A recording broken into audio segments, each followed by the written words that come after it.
मी खालीलपैकी जोडाक्षरे कोणती ओळखा त्याला. जोडाक्षरे कोणती आहे रे.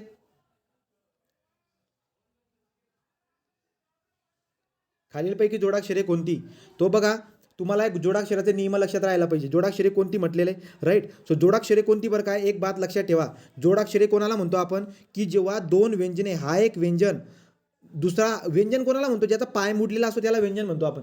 जेव्हा दोन व्यंजन एकत्र येतील आणि शेवटी स्वर पण येतो. सो दोन व्यंजने एकत्र तर आली पण शेवटी स्वर पण यायला पाहिजे त्याला म्हणून देतो आपण जोडाक्षर. त्याला काय म्हणतो आपण जोडाक्षर. मग अशी जोडाक्षरे कोणती. मग तुम्हाला लक्षात यायला पाहिजे गृहपाठ हे जोडाक्षर नाही. नृप सुद्धा हे जोडाक्षर नाही आहे. वाटायला तुम्हाला जोडाक्षर वाटते पण ते का नाही आहे ते मी तुम्हाला सांगितले. मला तुमच्याकडून अपेक्षित आहे. सो गृहपाठ आणि नृप हे जोडाक्षर का नाही आहे सांगा पटकन. कारण ते दोन स्वर एकत्र येत आहेत तिथे. हा तिथं व्यंजन दोन व्यंजन आणि स्वर पाहिजे ना आपल्याला. हा तर तुम्हाला दिसायला भेटेल गृहपाठला गृह या शब्दाला जर लिहायला गेलो तर ग अधिक काय असतो रे. ग अधिक रू ऋषीचा रू राईट का. तुम्हाला दिसायला भेटेल की यार एकच व्यंजन येतोय आणि एक स्वर येतोय असं नाही चालणार.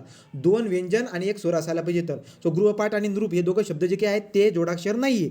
ज्ञानदेव आता ज्ञानदेव हा काय ज्ञानदेव मधला ज्ञ जो काही आहे तो जोडाक्षर आहे. याचा अर्थ ज्ञानदेव हा काय झाला आपला. ज्ञानदेव हा आपला जोडाक्षर झाला. ज्ञानदेव जोडाक्षर झाला. नंतर क्षत्रिय क्षत्रियाचा श हा सुद्धा आपला काय झाला. क्ष आणि ज्ञ हे जोडाक्षर असतात. तो तुम्हाला काय दिसायला भेटली ज्ञानदेव आणि क्षत्रिय हे दोघं झाले जोडाक्षर. वाद्य पण काय आहे वाद्य पण जोडाक्षर आहे राईट. नंतर पुढे काय आहे पुढे जर बघायला गेलं तर ट्रक पण जोडाक्षर आहे. कच्चा पण जोडाक्षर आहे. जो कच्चा जोडाक्षर आहे ट्रक जोडाक्षर आहे वाद्य पण जोडाक्षर आहे क्षत्रिय पण जोडाक्षर आहे ज्ञानदेव पण जोडाक्षर आहे. ऑप्शन क याचा बरोबर राहील. सो ज्ञानदेव क्षत्रिय वाद्य आणि कच्चा हे तुमचं उत्तर तुम्हाला लक्षात घ्यायला पाहिजे. गृहपाठ आणि नृप जे काही आहे ते आपले जोडाक्षरे नसतात. पुढचा क्वेश्चन नंबर 9 बघा बरं रे. संयुक्त व द्वित व्यंजन यात काय फरक असतो सांगा कोणीतरी एकाने पटकन. संयुक्त व द्वित याच्यामध्ये काय फरक असतो. एवढी माहिती लिहिली वाचत माणूस येडा होऊन जाईल. द्वित म्हणजे दोन्ही सेम व्यंजन एकत्र येणं म्हणजे द्वित असतं. दोन सारखे व्यंजने एकत्र येतील विदाऊट एनी स्वर. कोणत्याही प्रकारचा स्वर शेवटी येणार नाही. जर समजा स्वर आला तर ते जोडाक्षर होऊन जाईल. परंतु द्वित कोणाला म्हणतो आपण फक्त दोन सारखे व्यंजन एकत्र यायला पाहिजे बस. दोन सारखे व्यंजन एकत्र आले त्याला द्वित म्हणतो. परंतु दोन वेगळे व्यंजन जर एकत्र आले ना त्याला आपण संयुक्त व्यंजन म्हणतो. मग संयुक्त व्यंजन आणि द्वित व्यंजन याच्याबद्दल तुम्हाला माहिती असायला पाहिजे. पहिलं ऑप्शन काय म्हणतोय संयुक्त व्यंजन म्हणजे दोन व्यंजने एकत्र आल्यावरती बनते. तसेच द्वित व्यंजन दोन व्यंजने तसेच शेवटी स्वर आल्यावरती बनते. नाही हे चुकतंय. कुठे चुकतंय शेवटी जाऊन चुकतंय. शेवटी स्वर आल्यावर बनते म्हणताय ते चुकतंय तिथून राईट. पुढे संयुक्त व्यंजन फक्त दोन व्यंजन एकत्र आल्यावर बनते. तसेच द्वित हे दोन सारख्या व्यंजन एकत्र आल्यावर बनते. हे बरोबर आहे राईट. हे बरोबर आहे राईट. हे बरोबर आहे. पुढे संयुक्त व्यंजन दोन व्यंजन तसेच शेवटी स्वर आल्यावरती बनते कटलंय राईट का. हे दोघेही सारखे आहेत. तो मग आता हे दोघेही सारखे आहेत हे काय लिहायचं होतं मला राईट का. सो हे दोघेही सारखे आहेत का नाही ते दोघे सारखे नाही आहेत का कारण की दोघांची डिफिनेशन वेगळी आहे त्यामुळे ते दोघेही सारखे आहेत. संयुक्त आणि द्वित याच्यामध्ये फरक आहे थोडासा फरक आहे त्यामुळे ते दोघे सारखे नाही आहे. ऑप्शन ब याचा बरोबर राहणार आहे. चला पुढे अजून काही आहे का याच्याबद्दल. ठीक आहे इनफ झालं. जेवढी रिव्हिजन पाहिजे होती तेवढी रिव्हिजन इनफ झाली. ठीक आहे पुढे बघा बरं का. पुढचा पॉईंट काय असतो आपला. पुढचा तुम्ही वाचायला पाहिजे. तुम्हाला सांगितलं तुम्ही वाचून ठेवा. क्वेश्चन नंबर 10 बघा काय असेल याचं उत्तर. तर आता आपल्याला पानं चाळावं लागतील राईट की नाही. काही शब्द बघा सगळे शब्द जर बघायला गेला तर तुम्हाला लक्षात येईल की आता आपल्याला काय करावं लागेल. पानं आपल्याला चाळावं लागतील. आता गंमत बघा तुम्हाला काय विचारलंय वरीलपैकी स्वर हा ऑप्शन ए ठीक आहे. तो अ ब क राईट का अशा पद्धतीने अ ब क ड असे आपले ऑप्शन दिलेले आहेत. आता बघू आपण की स्वर संधीचे उदाहरण मला विचारलेले आहेत. मग आता स्वर संधीचे उदाहरण कोणकोणते आहेत. स्वर संधी म्हणजे मला सांगा बरं का रे. स्वर संधी म्हणजे काय मला हे सांगा पहिले. स्वर संधी कोणाला म्हणतो आपण. दोन स्वर एकत्र येऊन जी संधी होते त्याला हा स्वर संधी म्हणजे दोन शब्द एकत्र येत आहेत परंतु पहिल्या शब्दाच्या शेवटी स्वर आणि दुसऱ्या शब्दाचा पहिला स्वर असे दोघं स्वर एकत्र येतील तेव्हा दोन स्वर संधी बनेल. आणि या स्वर संधीचे आपण दोन प्रकार पाडलेले तुमच्या माहितीसाठी सांगतो की स्वर संधी जी काही आहे त्या स्वर संधीचे आपण दोन प्रकार पाडतो. एक असते आपली सजातीय स्वरसंधी एक असते विजातीय स्वरसंधी. सजातीय स्वरसंधीला म्हणतात काय त्याला दीर्घत्व स्वरसंधी पण म्हणतो आपण. तो सजातीय स्वरसंधी म्हणा दीर्घत्व स्वरसंधी म्हणा किंवा दीर्घ स्वरसंधी म्हणा. तो दीर्घ स्वरसंधी किंवा सजातीय स्वरसंधी किंवा आपण त्याला काय म्हणतो दीर्घत्व राईट. तो स्वरसंधीचे दोन प्रकार पडतात सजातीय आणि दुसरा असतो विजातीय. विजातीय, राईट. मग आता दोन स्वर एकत्र यायला पाहिजे. मग आता आपण बघूया बरं का की स्वर संधीचे उदाहरण काय लावले. सूर्य अधिक अस्त, हा सूर्यास्त एक संधी साधून बनलेला आहे शब्द आहे. तो सूर्यास्त, सूर्य अधिक अस्त, सूर्य अधिक अस्त. मग तुम्हाला दिसायला भेटेल की याचा अ आणि याचा अ आणि अ एकत्र येतात म्हणजे स्वर संधीचं उदाहरण आहे सूर्यास्त. चला, नयन, नयनची कसं विग्रह होतो रे, नयन या शब्दाचा विग्रह कसा होतो. ने अधिक अन. ने अधिक अन, राईट का. सो ने अधिक अन असा त्याचा हे होत असतो. याचा नियम आपण बघून घेऊया. सो ने अधिक अन असा त्याचा काय होत असतो, याचा आपल्याला अशा पद्धतीने दिसायला भेटतो. तो ने अधिक अन होतो. याचा अर्थ असा आहे की ने आहे ना, म्हणजे इथं एडक्याचा ए आहे आणि इथं काय दिसायला भेटतोय, मला अ दिसायला भेटतोय. तो स्वर एकत्र येऊन स्वर संधी पण दिसायला भेटेल. म्हणजे दिसायला भेटते की हा हे पण बरोबर आहे, हे पण बरोबर आहे. चला, जगन्नाथ, जगन्नाथ स्वर संधी आहे का. नाही, व्यंजन संधी. राईट का. सो जगन्नाथ नाही आहे, जगत, राईट का. जगत तुम्हाला दिसायला भेटेल की ते व्यंजन संधीचं उदाहरण आहे. म्हणजे हे पण नाही. सदाचार, सत अधिक आचार, सदाचार तुम्हाला दिसायला भेटेल. सदाचार काय रे सांगा बरं का. हे पण व्यंजन संधीचं उदाहरण असेल, राईट. आणि नंतर पुढे काय असतो आपला यशोधन, यशा अधिक धन, राईट का. हे विसर्ग संधीचं उदाहरण. याचा अर्थ असा आहे ऑप्शन अ जो आहे तो आपला बरोबर आहे, राईट का. कारण की नयन जो शब्द आहे तो सुद्धा स्वर संधीचं उदाहरण आहे. एवढी बात लक्षात राहू द्या. सो याचं उत्तर अ आणि हे राहणार आहे, ठीक आहे. मग आता आपण याच्याबद्दल डिस्कस करावं का, थोडंसं डिस्कस करून घेऊया. काय डिस्कस करायचं आहे. सजातीय स्वर, सजातीय स्वर ज्याला म्हणतो आपण दीर्घ स्वर संधी किंवा सजातीय स्वर संधी. दीर्घ स्वर का म्हणतो बरं मी त्याला. दीर्घ स्वर मी त्याला याच्यामुळे बोलतो कारण की दोन स्वर, इकडचा स्वर इकडचा स्वर, दोघं जेव्हा ते स्वर एकत्र येतात त्याच्यापासून बनतो दीर्घ स्वर. तो त्याच्यापासून दीर्घ स्वर बनतो म्हणून आपण त्याला काय म्हणून देतो, दीर्घत्व स्वर संधी. मग दीर्घत्व स्वर संधीचे उदाहरण सांगा, दीर्घत्व स्वर संधीचे उदाहरण सांगा किंवा सजातीय स्वर संधीचे उदाहरण सगळे आपण घेऊ शकतो. जसे की काय, सूर्यास्त, नंतर पुढे काय असतो, सूर्याचं झाल्यानंतर देवालय. काय म्हणता तुम्ही, देवालय, देव अधिक आलय. बघा, देव अधिक आलय, देव अधिक आलय मध्ये काय दिसायला भेटेल, इकडचा आहे अ, इकडचा आहे आ, अ अधिक आ, दोघं मिळून तुम्हाला काय भेटेल, तुम्हाला दिसायला भेटेल अ अधिक आ म्हणजे आ, आणि आ काय झाला, हा दीर्घ आ झाला.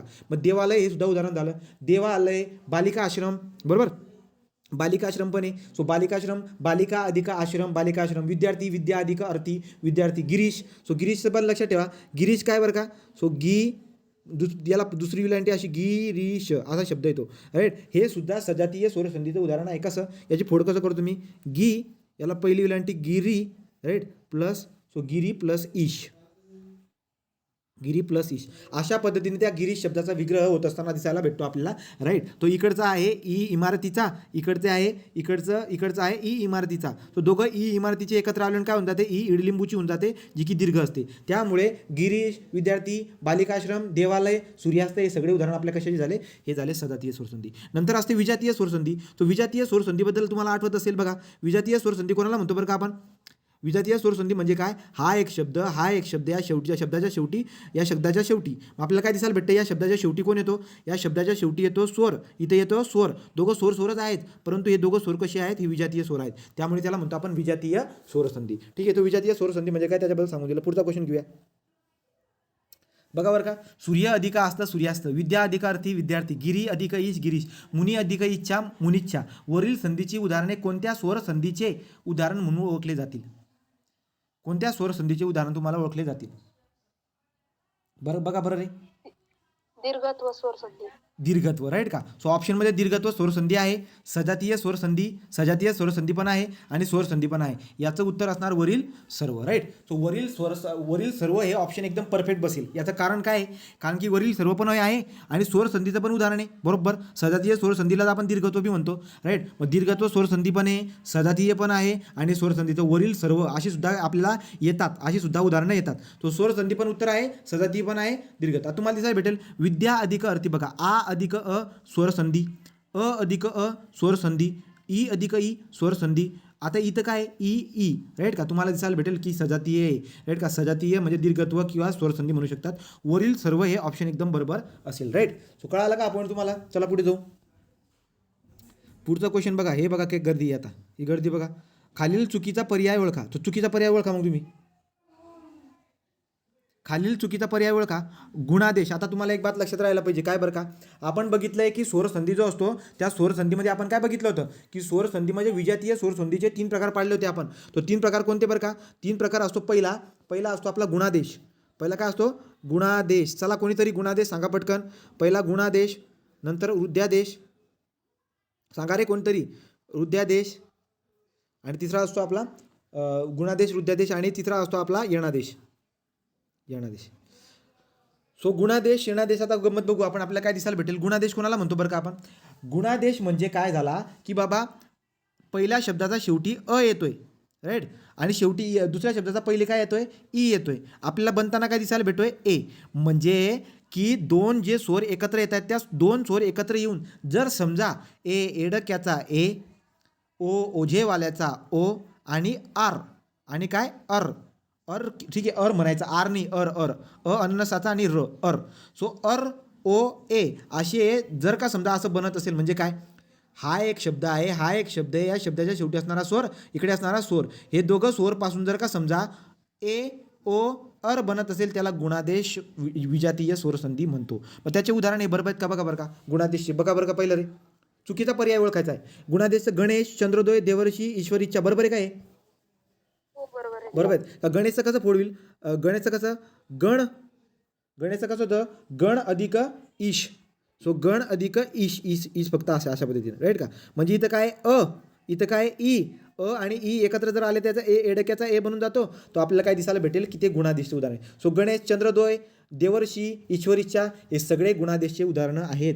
गणेश, ईश्वरीच्या, चंद्रोदय, देवर्षी, महर्षी हे सगळे उदाहरणं कशाचे आहेत, गुणादेश विजातीय स्वरसंधीचे आहेत. दुसरं वृद्धादेश विजातीय. वृद्धादेश म्हणजे काय, गुणादेशपेक्षा जरासा जास्त.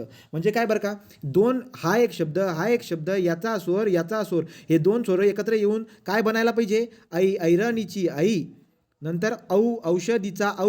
वृद्धादेश म्हणजे जरा जास्त वाढीव. सो आई, ऐरणीची आई, औषधीचा औ, नंतर आर. अशी जर का समजा दोन स्वर एकत्र येऊन जर बनत असतील तर त्याला म्हणतो आपण वृद्धादेश विजातीय स्वरसंधी. मग याची उदाहरणं बरोबर आहेत का, बघा बरं का. मतैक्य, सदैव, जलोग, प्रजक्य हे एकदम बरोबर आहे. त्याची उदाहरणं बघू शकता. सदैव, सदा, राईट का. सदैवला कसा लिहितो आपण, सदा अधिक एव, हे त्याचा विग्रह आहे. सदा अधिक एव. सदा आ, इथं काय आहे, इथं स्वर कोणता आहे, आ स्वर आहे. इकडे काय आहे, ए एडक्याचा ए आहे. आ अधिक ए एकत्र येऊन काय बनतो, आई ऐरणीची आई बनते. मग आई ऐरणीची आई बनते याचा अर्थ हे उदाहरण कशाचं आहे, वृद्धादेशचं आहे. तो सदैव, राईट, नंतर मतैक्य, जलोग, प्रजैक्य, राईट, नंतर पुढे काय बरं का, जलोग, प्रजैक्य, एक सदैव, नंतर गंगोग, राईट का, मतैक्य, एक हे सगळे शब्द जे काही आहेत हे आपले काय असतात, वृद्धादेशचे उदाहरण असतात. म्हणजे हे पण बरोबर आहे. चुकीचं विचारलंय. यणादेश विजातीय स्वरसंधी. तो बघा बरं का, यणादेशचं सांगा. यणादेशबद्दल काय बघितलं होतं बरं का आपण रे. यणादेशबद्दल मी काय बोललो होतो, आठवतंय का काही.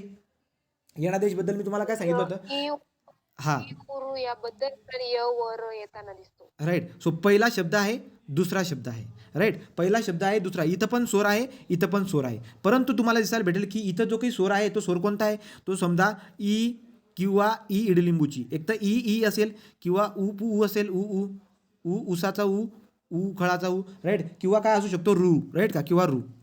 मला दिसायला भेटेल की पहिल्या शब्दाच्या शेवटी ई ऊ रू आहे, राईट, आणि दुसऱ्या शब्दाच्या शेवटी कोण आहे, विजातीय स्वरसंधी. सो विजातीय स्वर आहे. विजातीय स्वर म्हणजे काय बरं का, इथं जो स्वर आहे त्याच्यापेक्षा वेगळा, राईट का. दोघी स्वर आहेत पण इथं जो स्वर आहे तो वेगळा. मग आपण काय करतो, इथला स्वर जसा तसा ठेवतो, परंतु इथं असणारा जो स्वर आहे या स्वरला आपण काय करून टाकत असतो, या स्वरकडून आपण कोणता स्वर घेतो, आपण अर्ध स्वर घेऊन घेतो. म्हणजे काय बरं का, जर ई असेल तर ईच्या करस्पॉन्डिंग अर्ध स्वर कोणता असतो, य घेतो आपण, राईट. वच्या करस्पॉन्डिंग काय असतो, ऊ असतो. रच्या करस्पॉन्डिंग काय असतो, ऋषीचा रू घेतो. म्हणजे इथं जे काही स्वर येतात त्यांच्याऐवजी आपण व्यंजन वापरत असतो. फॉर एक्झाम्पल यणादेशचं उदाहरण जर बघायला गेलात तर आपण घेतो, यणादेशचं उदाहरण कोणतं घेतो आपण, समजा स्वल्प. उदाहरण स्वल्प आहे. मग स्वल्प जर समजा बघायला गेलात तर कसं घेतो, स्वल्पचं हे बघा कसं विसर्ग आहे, सु अधिक अल्प. तो सु अधिक अल्प आपल्याला दिसायला भेटते, त्याला आपण स्वल्प. कसं बरं का, इथं ऊ आहे, तुम्हाला ऊ दिसायला भेटतोय, आणि इथं काय आहे, राईट. मग ऊ आणि हे दोघं विजाती आहेत बरोबर, पण ऊचा काय होऊन जातो, ऊचा करस्पॉन्डिंग अर्ध स्वर व होऊन जातो. मग जर समजा हा व झाला, अशा पद्धतीने व जर झाला तर हा शब्द काय बनेल माहिती आहे का, हा शब्द बनून देईल स्वल्प. हा शब्द काय बनेल, स्वल्प. ज्याला कळालं नसेल त्याने पुन्हा विचारून घ्या, स्वल्प, राईट का. तो मग स्वल्प, प्रित्यर्थ, राईट, प्रत्येक, स्वल्प, प्रित्यर्थ इत्यादी, अत्युत्तम, प्रत्येक, मनवंतर, हे सगळे जे काही यणादेशी उदाहरणं आहेत. मग आता मला सांगा, स्वल्प, प्रत्येक, प्रित्यर्थ, हे पण बरोबर आहे, राईट. सो हे बरोबर आहे, हे पण बरोबर आहे, हे पण बरोबर आहे. घ्या बघा पुढे, सजातीय स्वरसंधी. सो सजातीय स्वरसंधी बरोबर आहे काय, महोत्सव, एक महेश, नाही, राईट का. तो हे चुकतंय, राईट का, हे चुकतंय. कशा पद्धतीने, समजा महा अधिक उत्सव, राईट. सो आ उ हे दोघं काय आहेत, विजाती आहेत, खल्लास झालं. एक एक, सो एक अधिक एक, एक अधिक एक, या एक एकला दोन पद्धतीने लिहिता येतं. ठीक आहे. सो इथं काय इथं आहे ए, तर दोघं विजातीय आहेत, त्यामुळे सजातीचं काही उदाहरण नाही आहे. मग अशा पद्धतीने आपल्याला दिसायला भेटेल की बाबा हे बरोबर आहे, हे बरोबर आहे, हे बरोबर आहे, हे चुकीचं आहे. सो ऑप्शन याचा काय असणार आहे, ऑप्शन चुकीचा पर्याय म्हटला होता ना, मग ड ऑप्शन असणार आपला, राईट. सो ड ऑप्शन असणार. चला पुढं. हे बघा, गवीश्वर या शब्दाचा विग्रह सांगा. गवीश्वर या शब्दाचा विग्रह सांगा बरं, काय असेल. गो प्लस ईश्वर. कोणता, अ का ब. सो ब ब ब ब. राईट का. तो तुम्हाला दिसायला भेटेल ब, बदकाचा ब याचं उत्तर आहे. सो आता जे ना हे दोन परफेक्ट होते. हे दोन परफेक्ट म्हणजे काय, एक तर गो अधिक ईश्वर राहणार, ही बात आपल्याला लक्षात यायला पाहिजे. हे खालचे जे काही आहे ना, ज्यांनी अभ्यास केलेला नाही ते उत्तर हे देतील, बरोबर की नाही. ज्याने अभ्यास केलेला नाही तो हे उत्तर हे देणार आहे. तो एक तर काय करणार, तो ड ऑप्शन लावून देईल, नाही तर तो क लावणार, पद्धतशीर क आहे ब, राईट का, बेरीज करून टाकेल. तो तसं नाही, ऑप्शन अ आणि ब पैकी आहे, राईट. आणि ऑप्शन ईश्वर जो असतो, ईश्वर शब्द नेहमी आपल्याला असा लिहावा लागतो. सो ईश्वर असा असणार आहे, त्यामुळे ब याचं बरोबर उत्तर असणार आहे. मग आता मला एक बात सांगा तुम्ही, नेयन शब्द होता, गवीश्वर शब्द होता, यांच्यासाठी एक नियम होता. तो नियम मी तुम्हाला नवीन सांगून देतो. तो नियम काय बघा. हां, जर समजा पहिला शब्द दुसरा शब्द दोघांना एकत्र करून संधी साधून शब्द बनवतोय मी, राईट. तो पहिल्या शब्दाच्या शेवटची जो आहे ना, तो ए आहे. पहिल्या शब्दाच्या शेवटी ए असेल, किंवा ऐरणीची ऐ असेल, किंवा समजा ओ, किंवा समजा औ, काय येतं रे हे सगळं सांगा बरं का. सो पहिल्या शब्दाच्या शेवटी तुम्हाला हे चार स्वर दिसायला भेटतात, पण मला सांगा हे चार स्वर काय आहेत. संयुक्त स्वर. संयुक्त स्वर. मग पहिल्या शब्दाच्या शेवटी जर का संयुक्त स्वर दिसायला भेटतील, आणि दुसऱ्या शब्दाच्या अगोदर जर का समजा अ किंवा इमारतीचा ई, अ किंवा ई कोणता तरी असेल तो अ ई, किंवा इथं पण अ ई असं जर का आले, तर यांचं काय होतं, जर एडक्याचा ए आणि पुढे अ किंवा ई या दोन पैकी जर का आले, इथं एडक्याचा ए आहे आणि इथं अननसाचा किंवा ई आला, तर याचा काय होतो रे, याचा होतो ऐ. इंदुरीकर महाराज म्हणते का ऐ, तो तसला ऐ हा, राईट. पुढे ऐरणीची ऐ, आणि नंतर पुढे काय आहे, ऐरणीची ऐ, आणि इथं अननसाचा ऐ, राईट का, अननसाचा किंवा ई इमारतीचे ऐ आणि असे समोरासमोर जर का आले, तर याच्यापासून काय बनतो, आय इंग्रजीमधला हा आय. अशा पद्धतीने तुम्ही त्याला काय लिहितात, आय. हा आय बनून जातो. कधी बनतो आय, जर ऐरणीची ऐ आणि अ आणि ई असेल, पुढे ओ आणि पुढे अ अधिक ई जर असेल, इथं ओ आहे आणि इथं अ अधिक ई जर असेल, याचा काय होतो रे, याचा होतो अवी, राईट. अशा पद्धतीने अवी होतो. आणि जर का समजा औ अधिक अ किंवा ई जर आला, त्याचा होतो आवी. याचा काय होतो, आवी. अशा पद्धतीने आवी होतो. तो औ आणि त्याच्या पुढे जर का अ किंवा ई ला, त्याचा आवी होत असतो. अशा पद्धतीने तुम्ही लक्षात ठेवा. याचे उदाहरणं पण आपण बघितले होते. ठीक आहे, चला पुढे जाऊ. 14वा क्वेश्चन बघा बरं काय.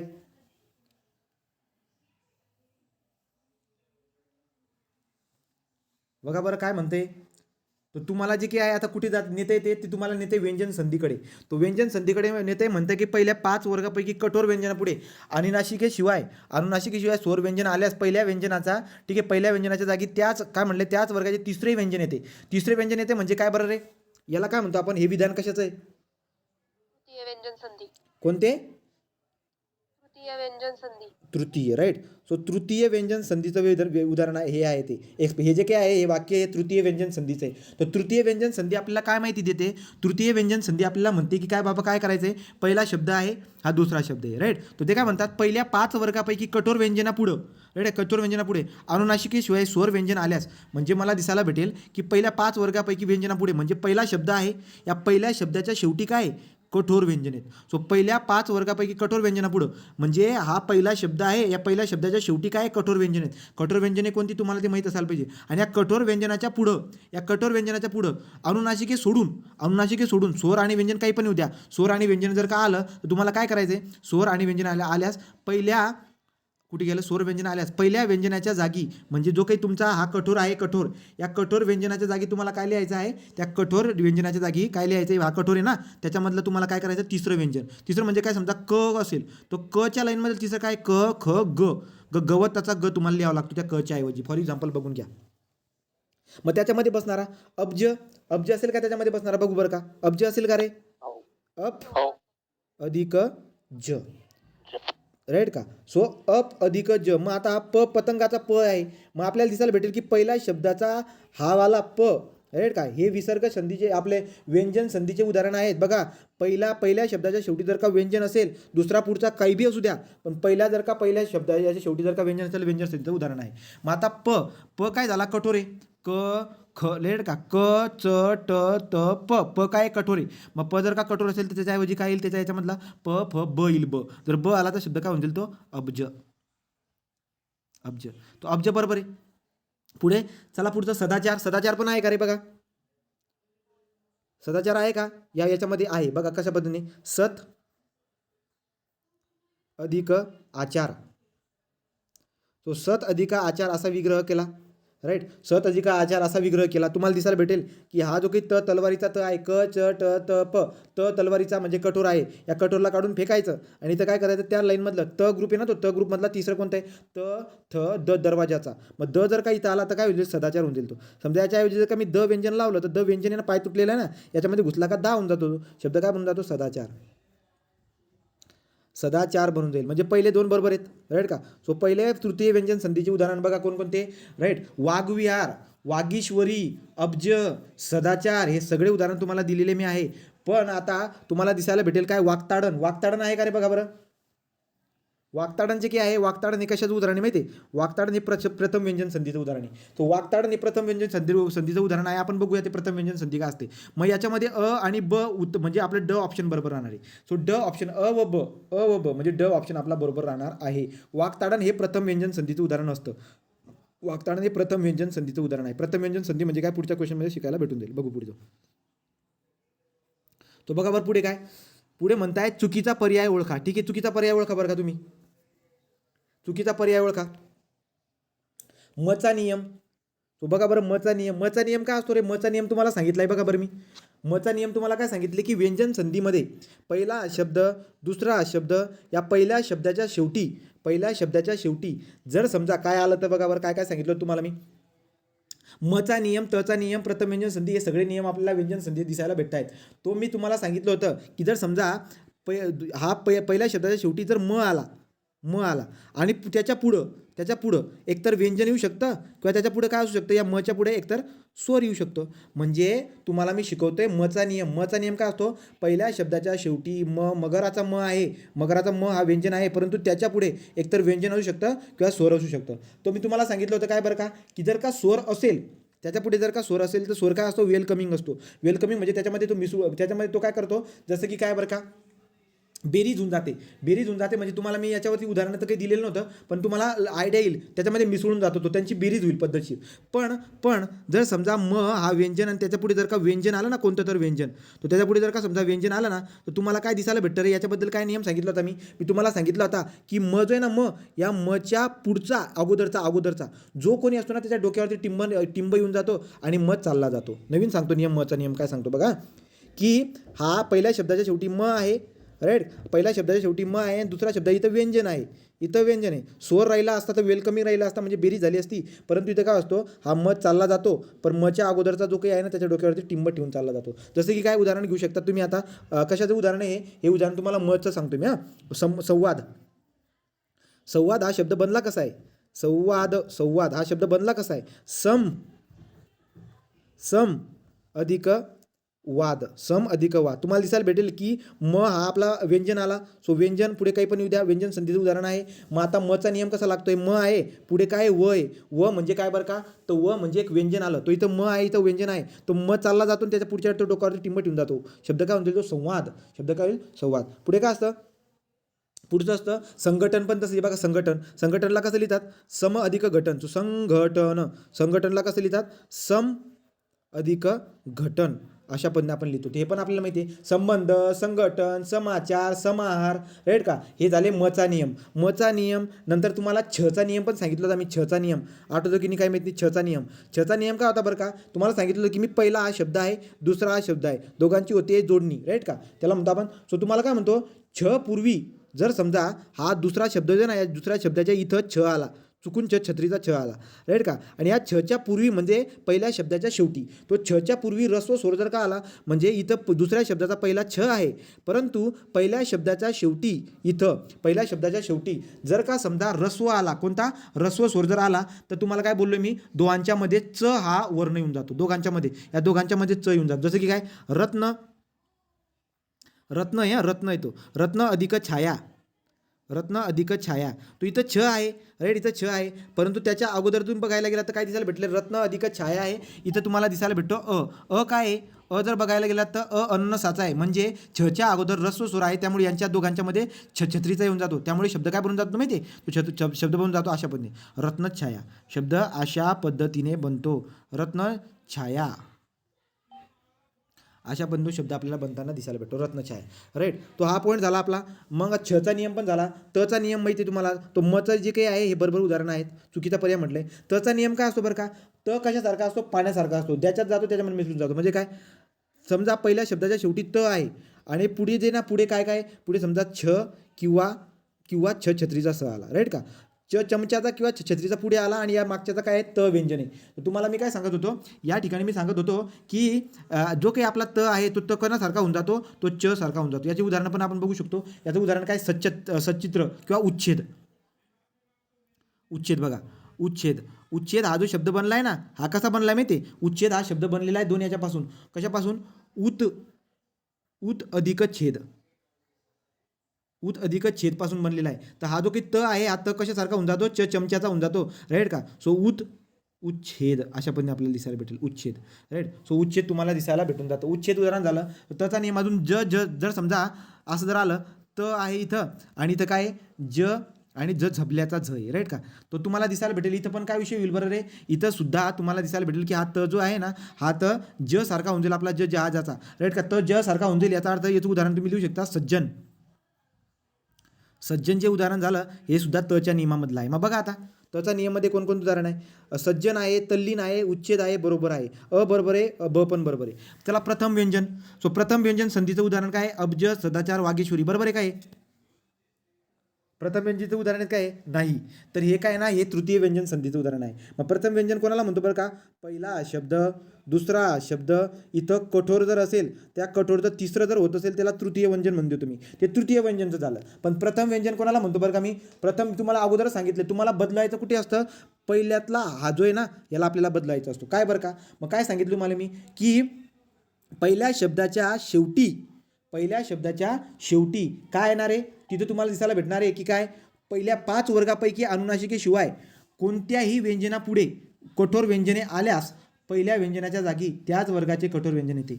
म्हणजे तुम्हाला दिसायला भेटेल की पहिला जो काही आहे या पहिल्याच्या ठिकाणी आपल्याला कठोर लिहावं लागतं. कठोर म्हणजे काय, त्याचा त्या ग्रुपमधला समजा पहिला आहे, राईट का, पहिला आहे आणि पहिला सोडून त्याच्या लाईनमधला दुसरा कोणतरी आला, तो दुसरा कोणतरी आला तर तुम्हाला पहिला लिहावा लागतो. फॉर एक्झाम्पल विपदकाल, विपद अधिक काल हा शब्द बघा, विपद अधिक काल. तो काय दिसायला भेटते बरं का की पहिल्या शब्दाच्या शेवटी तर दरवाजाचा द आहे आणि तर दरवाजाचा द काय मृदू आहे. मग काय म्हणतात, पहिल्या शब्दाच्या शेवटी मृदू व्यंजन आलं, तर मृदू व्यंजन जर आलं असेल ना तर त्याच वर्गामधला याला काढून फेका तुम्ही, पण त्याच व्यंजनमधला. लक्षात ठेवायचं, 2 गोष्टी लक्षात ठेवायचे, इथं अनुनासिके नको असायला पाहिजे, अनुनासिक सोडून दुसरं काही पण असलं तरी चालेल, परंतु इथं जर समजा मृदू व्यंजन आलं, इथं अनुनासिके सोडून दुसरं काहीतरी आहे, तर तुम्हाला दिसायला भेटेल की हा जो काही व्यंजन आहे आपला काय होऊन जाईल, तो कठोर व्यंजन होऊन जाईल. तर दच्या ठिकाणी काय होऊन जाईल, त येऊन जातो, तलवारीचा म्हणजे कठोर होऊन जातो तो. तो जो मृदू आहे तो कठोर होऊन जाणार, जो कठोर आहे तो मृदू होऊन जाणार. तर त्याच्यानुसार मग याला आता प्रथम व्यंजन का म्हणतो आपण, कारण की तिसरा द जो आहे ना तो तिसरा आहे, त्याच्याऐवजी आपण पहिला वापरतोय. पहिला त काय आहे, पहिला त्या ग्रुपमधला पहिला, त्यामुळे त्याला प्रथम व्यंजन संधी आपण म्हणतो, त्यामुळे ते चुकलेलं आहे, राईट. अनुनासिके संधीचं उदाहरण जगन्नाथ, बरोबर आहे का रे. अनुनासिके संधी तुम्हाला आठवते का, अनुनासिक संधी कोणाला म्हटलं होतं मी, अनुनासिक संधी आठवते, अनुनासिक संधी कोणाला बोललो होतो आपण अनुनासिक संधी म्हणजे आपण बघितलं होतं की बाबा समजा फॉर एक्झाम्पल आपण जर बघायला गेलो, एक शब्द घेऊ, वाक, हा काय शब्द आपला, वाक अधिक निश्चय, तुम्हाला दिसायला भेटेल की दुसरा शब्दाचा जो पहिला आहे ना नळाचा न, राईट का, तो काय आहे आपला, तो अनुनासिकी. मग पहिल्या 5 वर्गापैकी कोणत्याही व्यंजनापुढे, म्हणजे हे कोणतेही व्यंजन असू द्या, पहिल्या शब्दाचा शेवटचा कोणताही व्यंजन असू द्या, त्याच्या पुढे तुम्हाला काय दिसायला भेटते, तो पहिल्या शब्दाच्या दुसरा शब्द आहे ना, दुसरा शब्द आपला, त्या दुसऱ्या शब्दाचा पहिला जर का चुकून अनुनासिकी आला, अनुनासिकी म्हणजे कोणता बरं का, अनुनासिकी म्हणजे नळाचा न, राईट का, नळाचा न, मगराचा न, राईट का, मगराचा नंतर पुढचं काय असेल, न बाणाचा अण, राईट, न बाणाचा अण, वाक्मयाचा हवाला अशा, राईट का, आणि पुढचा असतो असा वाला, हवाला, राईट. तो हे न हे अनुनासिके आहेत. तो पहिल्या शब्दाच्या शेवटी दुसऱ्या शब्दाचा जो काही पहिला आहे तो जर अनुनासिके आला तर त्याला म्हणतो आपण अनुनासिक संधी. तो अनुनासिक संधी. जगन्नाथ त्याचं उदाहरण एकदम बरोबर आहे. ॲक्च्युली बरेचसे उदाहरण आहेत, जसे की कोण जगन्नाथचं उदाहरण. जगन्नाथचं कसं, जगत अधिक नाथ. बघा दुसऱ्या शब्दाचा पहिला काय बघून घ्या, तो अनुनासिके आहे, त्यामुळे त्याचा काय होऊन जाणार, आता त्याचा नियम काय सांगितलं होता मी तुम्हाला, सांगितलं होता मी की तो जो काही मागचा आहे ना, तो मागचा सुद्धा त्याच्या ग्रुपमधला, आता तच्या ग्रुपमधला अनुनासिकी कोणते, तच्या ग्रुपमधला अनुनासिक कोणते, त थ द ध न, राईट का, नळाचा नच आहे, त्यामुळे शब्द काय होऊन जातो, जगन्नाथ. जगन्नाथ, नला न ल का, कारण की हा त काय होऊन जातो, जो काही तुमचा पुढचा अनुनासिकी आलेला आहे, सॉरी, जो काही तुमच्या मागच्या शब्दामधला त आहे ना, त्याच्या ग्रुपमधला कोण आहे, नळाचा न आहे, मग तो नळाचा न होऊन जाईल. मग अगोदर पुढे नाथ आहे आणि हा न जर का समजा तिथे आला तर जगन्नाथ शब्द होऊन जाईल. अजून उदाहरणं घेतली होती ना याची मी, काय बरं का, याची उदाहरणं मी षणमास, राईट का, षणमास. सो षणमास उदाहरण तुम्हाला दिसायला भेटतं, षणमास आहे, नंतर जगन्नाथ आहे, सन्मती आहे, राईट का, सन्मती सुद्धा याचं उदाहरण आहे. तुम्ही याला व्यवस्थित समजून घेऊ शकतात. ती आहे अनुनासिक संधी. तो हे उदाहरण पण आपल्या बरोबर दिसायला भेटते. तो 15चं उत्तर जे की आहे, आता काय बरं का, चुकीचा पर्याय म्हणला होता, त्याचं उत्तर जे की आहे क असणार, राईट. सो बाकीचे सगळे बरोबर आहेत, हे बाकीचे सगळे बरोबर आहे. सो उत्तर जे काही असेल आपल्या हे चुकीचं दिसायला भेटते, त्यामुळे क ऑप्शन आपला आहे. सो बघा बरं टाईम किती झाला, 9:36 झाली, तर आपण थांबून घ्यायला पाहिजे का रे. 10 क्वेश्चन आहे अजून याचं जे ना, क्वेश्चन बघून घ्या, हे बघा रे, क्वेश्चन बघून घ्या, दिसते का तुम्हाला, क्वेश्चन बघा मी कसे काढलेले आहेत, तुम्हाला याच्यात चांगली प्रॅक्टिस होऊन जाईल. धर्मीवाचे हे बघा एकदम पद्धतशीर, हे रामकृष्ण हरी, देवाचं नाव सुद्धा घेतलं जाणार आहे, किंवा शहाणा याच्यापासून कोणत्या पण म्हणतील. अजून क्वेश्चन बाकीचे बघा, हा बघा, आपला अमोल पुण्याचा विराट कोहलीचा आहे, वरील वाक्यात विराट कोहली या शब्दाची जात कशी आहे, तो तुम्हाला जे ना चांगल्या पद्धतीने रिकॉल होऊन जात असतात, ठीक आहे. तर तुम्ही वाटल्यास ते तुमच्या पद्धतीने याला सॉल्व्ह करा, पण उद्यावर मी पटपट घेऊन घेईल, आणि उद्या अजून आपण जे ना 25 क्वेश्चन घेऊया, पुढचे जे काही विभक्ती वगैरे आहेत ना, विभक्ती, क्रियापदे, सर्वनामं, ते बाकी ना त्याच्यावरती घेऊ आपण. इथं थांबून घेऊया. तो इथपर्यंत कोणाला डाऊट आहे का, काही इथपर्यंत काही डाऊट आहे का रे. ठीक आहे, चालेल. तो आपण काय करूया, आता इथं थांबून घेऊया. तुम्ही या जॉईन व्हा बरोबर आता 9:42 ठीक आहे. मी ग्रुपवर टाकून देतो मेसेज.